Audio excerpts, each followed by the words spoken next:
Welcome to MarsCast, a podcast from Mid-America Reformed Seminary, where our faculty members address all things theological and cultural through a Reformed lens. I'm your host, Jared Luchabor. In today's episode, Dr. Andrew Compton once again explores the use of fiction in apologetics, featuring guest Rob McKenzie, an elder at Westminster OPC in Countryside, Illinois, and co-host of the Theology Simply Profound podcast through Reformed Forum. Rob discusses his book, Seeker's Progress, a modern take on John Bunyan's Pilgrim's Progress that addresses contemporary issues. Their conversation examines Rob's writing background and the inspiration behind his book.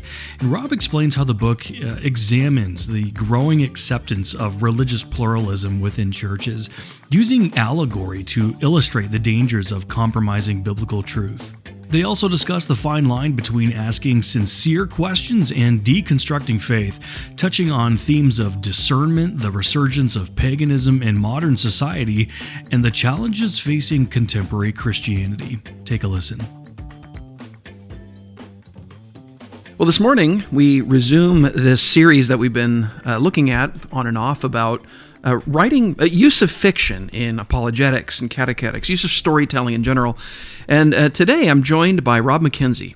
Rob is a long friend of our seminary, an elder at Westminster OPC, Indian Head Park, and then also a longtime host, or I don't know how long you guys have done the podcast, but he and Bob Trullo, pastor at Westminster, have done Theology Simply Profound for, how many years has it been? It's been about 8 years. Yeah.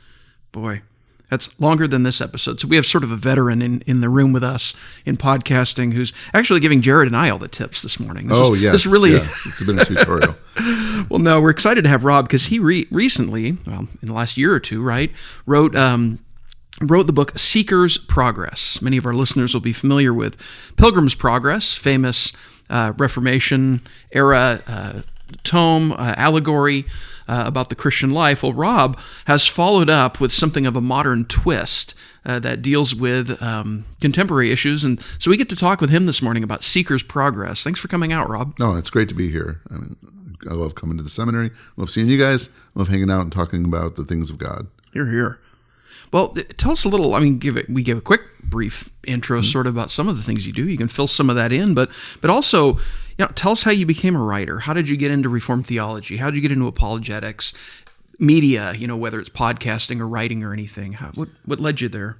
Well, as far as writing goes, I've always written. I've always made up stories. It's just something very natural to me. It's really interesting. My wife, for instance, who's much smarter than I am. It's kind of the case for all of us, I think. Maybe. She's very bad at writing narrative, and she hates writing. She hates it, and she doesn't. She'll struggle for an hour writing a page about something she has to do for school. She's a principal of a classical Christian school, and so she puts out just information, and it's hard for her to do it because she just doesn't like writing. And for me, it's like, give me that in 5 minutes, I can write out what she wants, because it's very natural to me. So even as a child, I would write, and I've written several novels, a lot of short stories. Growing up, I would. All of those I've burned, because that's what you do. You get it out of your system, and I'm not actually kidding. I took all my stuff and just burned it. You get it out and you're embarrassed by it, and then you because it was you read it 10 years later when you're writing something when you were 12 or 14, and you look at it and you're like, that's really awful. But you have to get out of your system. You have to do that kind of stuff. So I've enjoyed. Of course, I have gone through seminary with Reformed Theological Seminary in Orlando, the hybrid program. So you have your master's in theology from there. Yes, and. To me, it was. You're going to give me an exam. Just give me an essay. Give me an essay. Here. There's 3 questions on here. Fill 8 pages. Okay, I'll do that. Don't give me multiple choice. I hate multiple choice. So for me, writing is just part of who I am. And you spent many years in the book business too, right? I did. I was in sales for InterVarsity Press for about 18 years, and. I think that's where I first met you. Is maybe you were exhibiting at one of the assemblies with IVP, and so I enjoyed that. But now I'm trying to be a full-time writer, And I'm the struggling artist right now. That's how I consider myself. Well, we're thankful for you mentioned your wife, Principal. We should put a plug in for Providence Christian Academy. It's in Dyer? It's in Dyer. Okay, yeah. Providence Christian Academy in Dyer, Indiana. And a lot of our students even have been really blessed over the years to move here to seminary at Mid-America and even send their kids there. Mm-hmm. We're just really thankful for that school. I know several of our faculty have gone. I've been able to do chapel a few times, and just such a sweet place. Yeah. So we're really excited about the work of Providence. Maybe a free little commercial there for them. But my wife will be thankful. There we go. You wrote a book. You're not new to writing with Seeker's Progress. I know you even wrote, was it Identifying the Seed? Yes, Identifying the Seed. Book on dispensationalism, or book on a covenantal response to dispensationalism. Right. Well, I take the first part of the book is I lay out this is what covenant theology is. It's straight from Westminster Confession of Faith, and this is what we believe. I do give some differences within the Reformed world about different beliefs. But then I also put in there how dispensationalists react. How do they hear what we're saying? Mm-hmm. And I lay it out so both sides can understand each other better. In the second half of the book, I lay out dispensationalism and then I do the same thing. So this is what dispensationalism believes. This is what Reformed people hear. And I go back and forth interacting, wanting to really just bring greater understanding with both sides so we can have better, more informed conversations. It almost seems like maybe a more fulsome version of Poitras' understanding dispensationalism, right? He wrote that because I thought that was in some ways trying to also traffic some points of conversation. Yes, it's very different because I'm looking back at dispensationalism as first was taught, and then Schofield, Schaeffer, and then of course Ryrie, Walvoord, people like that, Pentecost, and then into the more progressive. And what Poitras was trying to do is he was trying to kind of take a snapshot of dispensationalism at the time, which was kind of a transition period into more progressive. And so he was trying to let them speak for themselves and help covenant people maybe understand what they were saying, because progressive dispensationalism tries to, I don't want to say merge the two, but tries to soften, perhaps is a good word. It was responding to a lot of criticism from covenant theology of, well, you say dispensationalists, you say this, but what about this? And so progressives have kind of taken some of that to heart and revamped the system to a degree to kind of make it a little bit more cohesive within their own system, but also with the historical tradition of covenant theology. Oh, very cool. And you're, I believe, also working on a follow-up. Is that right, or is that secret? Yeah. Well, no, that's so right. I am. We can edit that out, Jerry. The sequel, the sequel to Identifying the Seed, which I am currently working on, is called Identifying Israel. So when I wrote Identifying the Seed, I had no aspirations to do a sequel. It was, but I've been asked by many people, readers of the book, to follow up, especially with what happened last October. And how do we, as in the Reformed world, because we don't see a future for the nation of Israel, a revamping, and God working with the nation of Israel as He did in the Old Testament again, which is what dispensationalists believe. Because we don't see that, often we're labeled as replacement theologians, which we aren't, and there's a lot of straw men out there. So that's what I want to kind of clear away and bring some more clarity to that. I am also working on another novel. I'm actually about 2/3 of the way done with that. Oh, good. Which is a Christian dystopian novel. Oh, cool. And I'm really excited about for that too. Yeah, it'd be great. So. Oh, very cool. Wow. Well, tell us a little about how you conceived of writing Seeker's Progress. And how did you? What made you say, "Wow, Pilgrim's Progress did these things really well, and it's a perfect thing to dive into these new things"? Tell us that story. Yeah, well, it goes back to our podcast. Okay. And we had done a 24-part series, and it was not intended to be that long, but it ended up being that long, where we went through Pilgrim's Progress very slowly, and we just, what is Bunyan saying here? What does he mean here? What does this mean? We opened it up with kind of the life of Bunyan, circumstances around his writing, what his thinking was. And then we actually did another 24-part episode on the second book.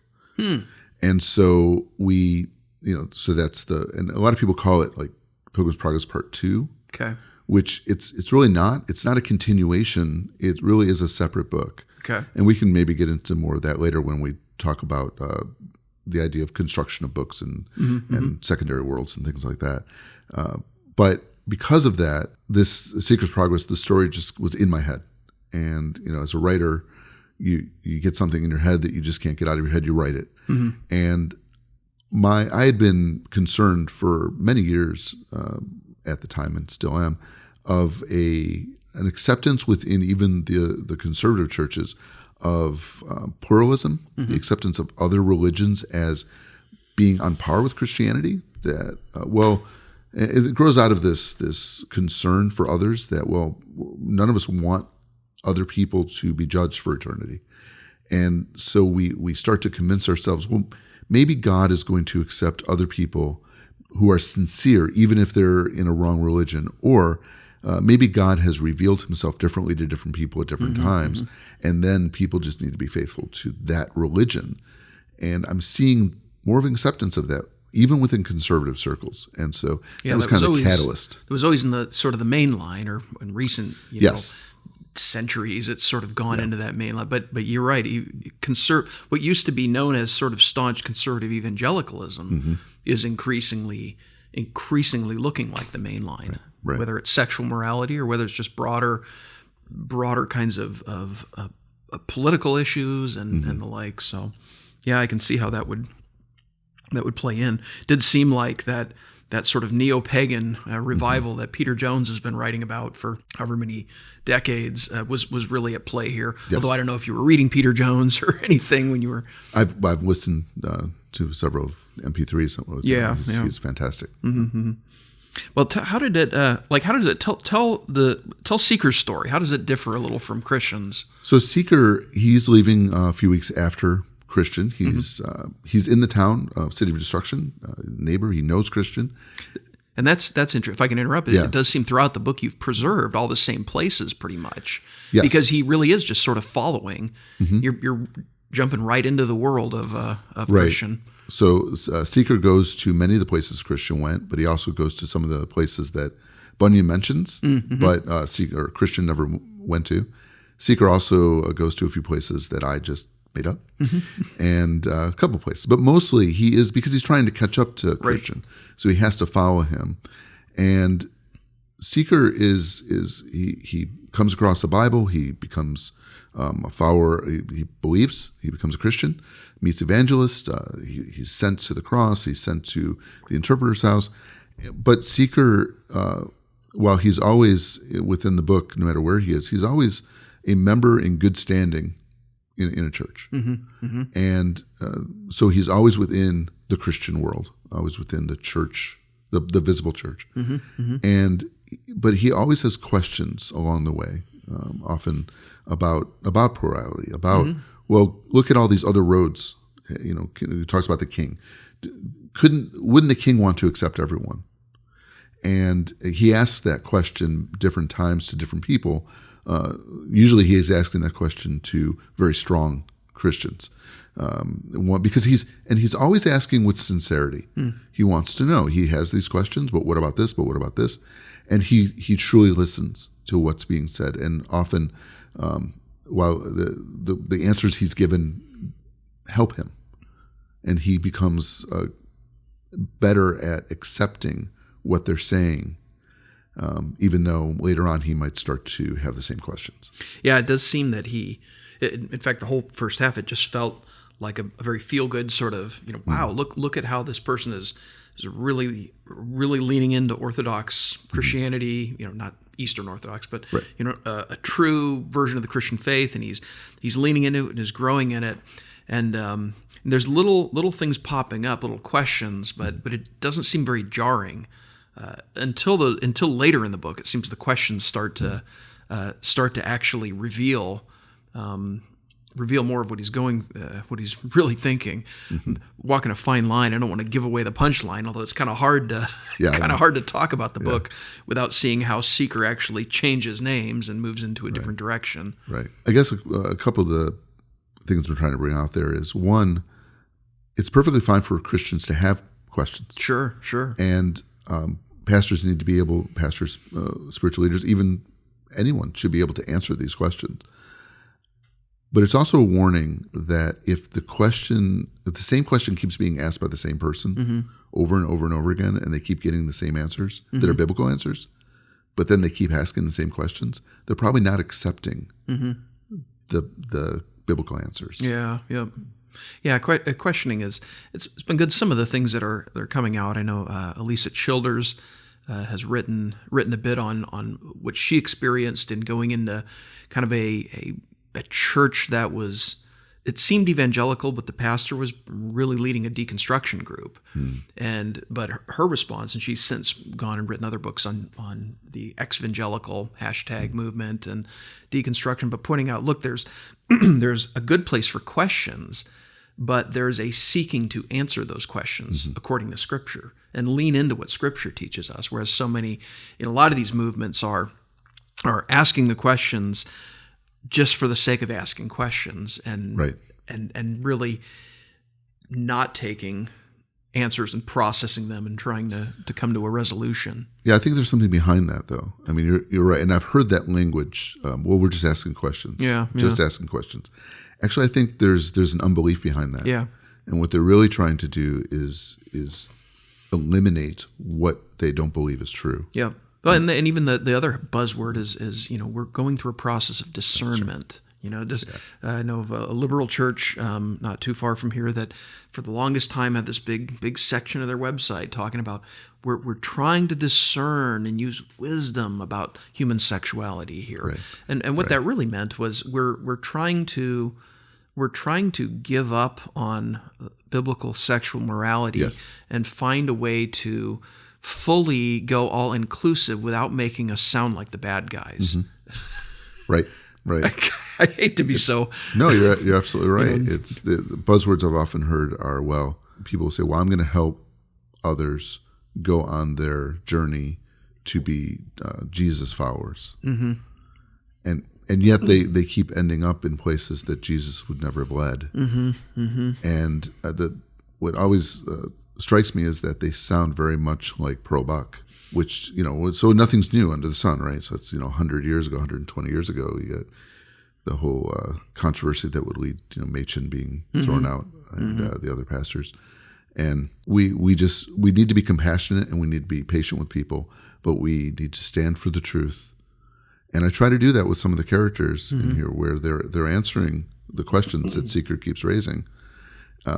But they're answering them biblically, and they're not trying to be anything other than biblical. And Seeker keeps poking at, but what about? What about? And it's not that he's not understanding what's being said; it's just that he doesn't want that to be the answer. I'm remembering one part toward the beginning, maybe the first half of the book, before he meets Apollyon and has a conversation with him, and he's got all the credentialing, as it were. He's got the king's book. He's got his scroll. I think that kind of indicates his legitimacy, and yet all the people at this one location are reading the scroll, but they're kind of, you can see puzzled, quizzical expressions on their faces, and something doesn't quite seem right. Right, yeah. So he's at the house of rest. He's on his way. He's right before he goes to the valley of humiliation. He's just come up the hill of difficulty, faced the lions that are in either side, the fierce lions. And he's being questioned. And when Christian went to this house, there were many people that would come out to converse with him and encourage him and talk to him. And when Seeker's there, nobody would come out to talk to him, and he doesn't understand it. But he's also very tired, so he goes to sleep. He gets up, and he's going to leave, and then Prudence comes, and with some questions, and examines his clothing, examines the scroll, and so there's this again. Who is Seeker? He's a member in good standing in the church. and but there's some scrutiny about his fruit, about who he is. Not even like his moral fruit, right? It's Of not course, like no. his behavior. He seems like a upstanding Yep. citizen. Very moral. This is a good guy, good moral person. In fact, at some point we're going to talk more about storytelling and that. When you're writing, characters take on a life of their own, and they often tell you how they're going to be. And Seeker was not supposed to be as likable as he was, but the more I wrote him, the more likable he became to me. Yeah. And whenever people meet him, they like him. I was pulling for him. Yeah. So was I. But characters take on a life of their own. Right.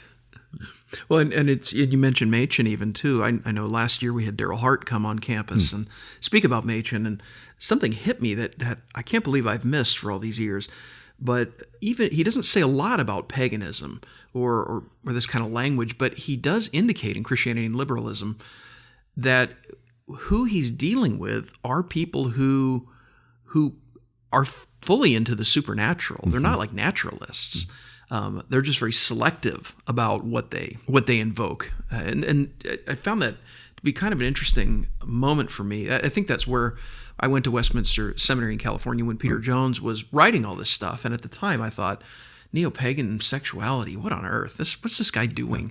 And I kind of ignored it until last fall, when I realized, wait a minute, yes, there's secularism out there. There's full-blown versions of naturalism trying to creep in, but in the church, in mainline churches, I mean, we're dealing with a form of spiritualism. Yes. And in a lot of ways, this resonated with what I was seeing. That here's a church member who really is not leaning into the creator-creature distinction, not really leaning into the uniqueness of revelation in Scripture, and the willingness to submit to that. There's other kind of undercurrents going that you don't get a real clean view of in the first part of the book. But how does that develop? Well, it's interesting that when I'm reading, because I'm using Bunyan's world. He created a secondary world. I'm borrowing it, and I'm embellishing it to a degree. I'm expanding it, but he's still the architect. And when Christian goes, he's just past the Valley of the Shadow of Death, and there's a cave, and outside the cave is a giant, and this is Giant Pope, and Giant Pope is dying. He's laying there, and he's gasping for breath, and he's dying. And he used to kill Christians when they would come through, but now he doesn't have the strength to do it. Yeah. But way back in the back of the cave, Bunyan says, is another giant, Giant Pagan, and Giant Pagan's dead. So for Bunyan's worldview at that time, paganism was gone, never to return, right. And Catholicism was almost gone within England at the time, or Christian, and he might have even thought of it as not just England, but Protestantism. And I remember even before I thought about writing the book, on the podcast when I was going through the series, that I was kind of laughing at that he even then, even at the time that he was saying this, paganism wasn't dead. Yeah. It had been driven into the Highlands of Scotland in one sense, where they could hide, but you still had covens of witches and druids and things like that. They just weren't exposing themselves because they would probably be killed at the time. Yep. And so the more I thought about that, the more I saw within our own society, not only that paganism was being revitalized, but that it was actually starting to dominate in one form or another. And so in my book, Giant Pagan makes a surprise recovery from, they thought he was dead, but he was only mostly dead. And mostly dead is slightly alive. Yeah, isn't that who said that? Miracle Max, right? Is that yes, exactly. Yeah.